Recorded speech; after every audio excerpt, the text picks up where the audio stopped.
Moltes gràcies per ser aquí novament i voler tornar a fer crit i clam general, alegre i tenaç per a la llengua catalana, la nostra, la que parlam des de fa prop de 800 anys.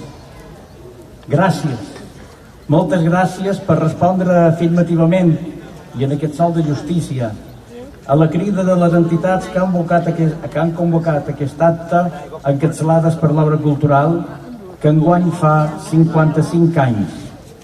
Tota una vida de lluita incansable per la llengua i la cultura nostres. Una vida plena i en exclusiva per la dignitat del nostre poble. Avui, amb aquesta festa, l'obra cultural i la resta d'entitats us convidam a fer de cada dia una diada per tot allò que ens identifica com a poble enmig de la mar nostra. Us convidam a fer allò que és habitual en qualsevol país amb alts registres de normalitat. Parlar sempre i per tot en la llengua d'aquí, la catalana. I a no dimitir mai de la nostra condició de catalanoparlants, ans al contrari. Hem de facilitar el camí perquè els que no ho són ho vulguin i ho puguin ser. Han demostrat abastament al llarg de la història la nostra resistència com a poble. Contra tot pronòstic, contra tot poder eternament advers i contra tots els qui ens volien i encara ens volen anorrear, hem salvat els mots que estan, com dir, l'ànima col·lectiva. Però ja no volem celebrar pus la supervivència.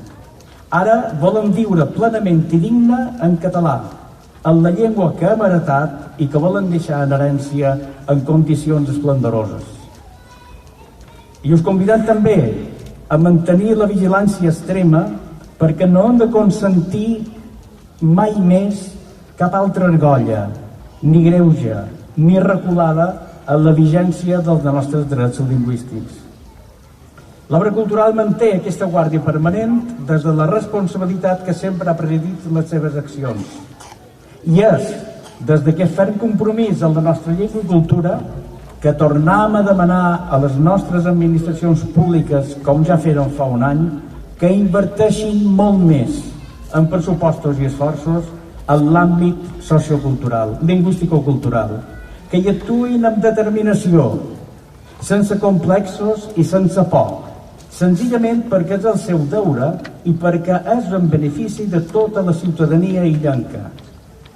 Els demanam que en tot allò que afecta la llengua i la cultura pròpies tendeixin a assolir sempre el màxim i no a cobrir mínims. En l'equador de la legislatura i en aquest sentit, el balanç podria ser més positiu i sobretot més engrescador. Cal, per tant, que en el camí dignificació de la nostra llengua facin via perquè tenim pressa per celebrar normalitats plenes.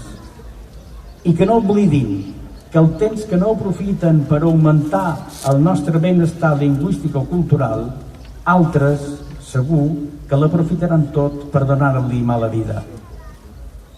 Deia que l'obra cultural fa enguany 55 anys i que la feina que ha fet durant aquest temps de servei absolut al país ha estat exemplar. És indiscutible que la vigència dels nostres trets identitaris seria molt pitjor sense el treball i els estímuls constants de la nostra gent, de la gent de l'obra. Gràcies, per tant, infinites gràcies a totes aquelles persones que han donat molt d'elles mateixes per l'entitat, pel país. Els objectius, però, no s'han aconseguit i per això cal continuar en el tall de feina llaurant el futur que cada poble s'ha de llaurar.